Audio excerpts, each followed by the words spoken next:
महाभारत केवल एक महायुद्ध नहीं है जिसमें करोड़ों लोगों की जान कुरुक्षेत्र के मैदान में गई थी, बल्कि ये एक रहस्यों का भंडार है। महाभारत में साफ बताया गया है कि मृत्यु जीवन का अंत नहीं है। जो मरा है वह फिर से वापस आएगा और किसी न किसी रूप में अपने पूर्व जन्म के अधूरे कार्यों को पूरा करेगा। महाभारत में इस बात के कई उदाहरण मिलते हैं, जिससे पता चलता है कि महाभारत के महायोद्धाओं का पहले भी जन्म हो चुका था। आइए जानते हैं महाभारत के महायोद्धा पूर्व जन्म में क्या थे। श्री कृष्ण ने गीता में अर्जुन से कहा है कि तुम पूर्व जन्म में नर थे और मैं नारायण था। नर और नारायण ने दंभोदभा नामक राक्षस का वध करने के लिए जन्म लिया था। भीष्म पितामह पूर्व जन्म में एक वसुस्थ थे। पत्नी की जिद में आकर उन्होंने ऋषि वशिष्ठ की गाय चुरा ली, जिससे क्रोधित होकर ऋषि ने उन्हें पृथ्वी पर मनुष्य के रूप में जन्म लेकर दीर्घ काल तक जीवित रहकर कष्ट भोगने का श्राप दे दिया। पूर्व जन्म के श्राप के कारण ही भीष्म पितामह दीर्घ जीवन जीने के लिए मजबूर थे। धृतराष्ट्र पूर्व जन्म में एक दुष्ट राजा थे। एक बार वे एक झील किनारे घूमने निकले, जहां उन्होंने एक सुंदर हंस को देखा, जो लगभग 100 छोटे छोटे हंसों से घिरा हुआ था। राजा को हंस की आंख बहुत पसंद आ गई, जिसे वो अपने महल में सजाना चाहते थे। इसीलिए उन्होंने अपनी सेना को आदेश दिया कि उस हंस की आंख निकाल ले और बाकी छोटे हंसों को मार डाले। इसी वजह से धृतराष्ट्र अंधे पैदा हुए और उनके 100 पुत्र मार दिए गए। विदुर पूर्व जन्म में यमराज के रूप में थे।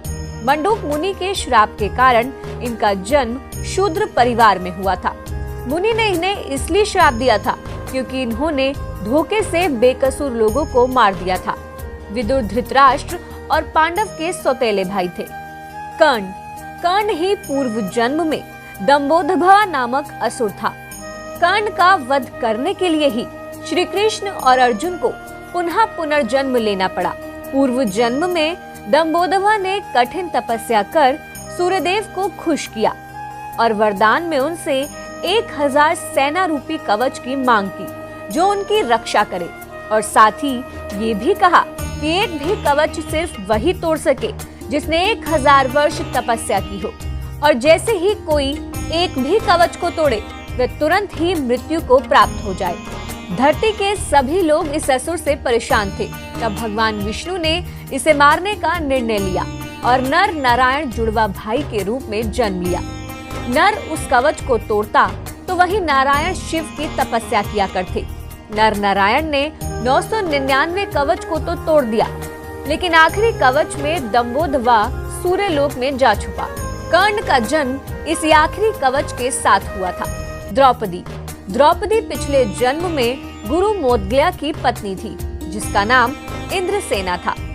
कम उम्र में ही इनके पति का निधन हो गया और अपनी इच्छा पूर्ति के लिए इंद्रसेना ने भगवान शिव की कड़ी तपस्या की। भगवान शिव ने उनकी तपस्या से प्रसन्न होकर उन्हें वरदान देना चाहा। भगवान शिव की खूबसूरती पे वह मोहित हो गई और खो गई। इसी बीच उन्होंने 5 बार कह दिया कि उन्हें पति चाहिए। शिव ने उन्हें ये वरदान दे दिया, मगर ये भी कहा कि उन्हें एक ही जन्म में ये वरदान प्राप्त होगा। इस तरह द्रौपदी को 5 पति प्राप्त हुए।